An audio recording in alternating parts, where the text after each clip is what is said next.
सैकड़ों साल की गुलामी के बाद 1857 में जो आजादी का जज्बा उठा, उसने देश की जनता में स्वराज्य के सुनहरे सपने बो दिए।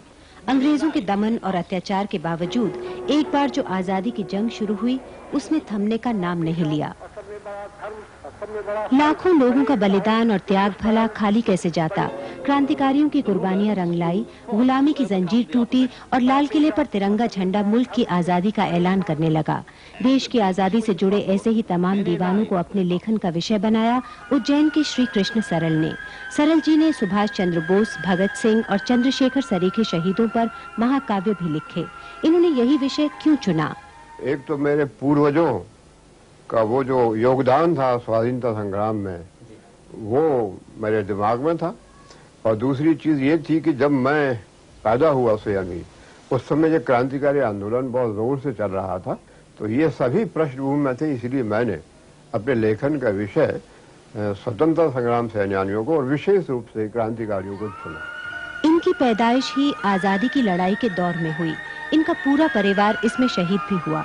सरल जी बताते हैं कि बचपन में आजादी के दीवानों की कुर्बानियों को इन्होंने बहुत करीब से देखा, इसलिए आजादी किस कीमत पर मिली ये अच्छी तरह जानते हैं।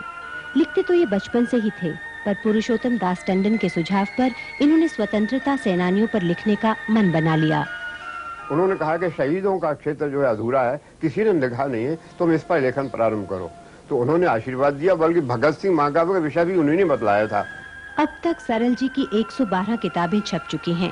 दुनिया में अब तक किसी ने 2 से ज्यादा महाकाव्य नहीं लिखे, मगर सरल जी अकेले 12 महाकाव्य लिख चुके हैं। इनका विषय प्लासी की लड़ाई से लेकर गोवा मुक्ति तक के क्रांतिकारी और शहीद हैं। इनके इस काम में सबसे ज्यादा दिक्कतें इनके परिवार ने उठाई, पर आज परिवार के लोग इन पर फख्र करते हैं। एक पिता का जो कर्तव्य होता है अपने परिवार को सुख सुविधाएं देने का, वो मैं अपने बच्चों को कुछ नहीं दे पाया हूँ और अपनी पत्नी को कुछ नहीं दे पाया हूँ, बल्कि मैंने स्वयं उनसे लिया है। मैंने कष्ट ही दिए है उनको, मैं इसको स्वीकार करता हूँ। हमारा कर्तव्य था। अच्छा, ये बाहर भी घूमने गए, सभी कुछ है। परेशानी तो हमने बच्चों के साथ में बहुत कुछ है। इतनी मेहनत की है इन्होंने, और उसके लिए अपन छोटा सा त्याग भी न, तो अपन फिर बेकार है अपनी उनकी संतान होना। देश की आजादी के लिए मर मिटने वाले शहीदों की दास्तान की हिफाजत का जो संकल्प सरल जी ने लिया था, उसे इन्होंने बखूबी निभाया भी है। मगर जानकारों का कहना है कि अब तक इनके साहित्य का ढंग से मूल्यांकन नहीं हो सका है। नई पीढ़ी भी इनके साहित्य की अहमियत से पूरी तरह वाकिफ नहीं हो सकी है।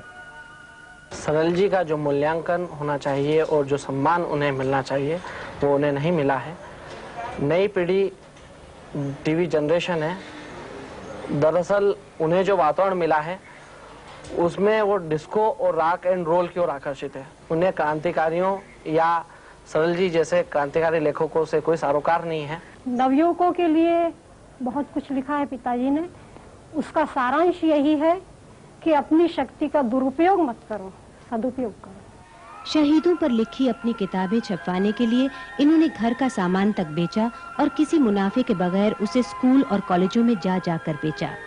सरल जी कहते हैं, मैं अमर शहीदों का चारण उनके यश गाया करता हूँ, जो कर्ज देश ने खाया है मैं उसे चुकाया करता हूँ। श्री कृष्ण सरल उस कर्ज को चुका रहे हैं जो हमारे स्वतंत्रता सेनानियों और शहीदों का इस देश है। यदि उस कर्ज को चुकाने में सारा देश सरल जी के साथ भागीदारी करता है तो ये हमारे भविष्य का सुखद संकेत है। अन्यथा अपने गौरवशाली अतीत को गाते रहने और अपने आप को महिमा मंडित करने का हमें कोई हक नहीं है।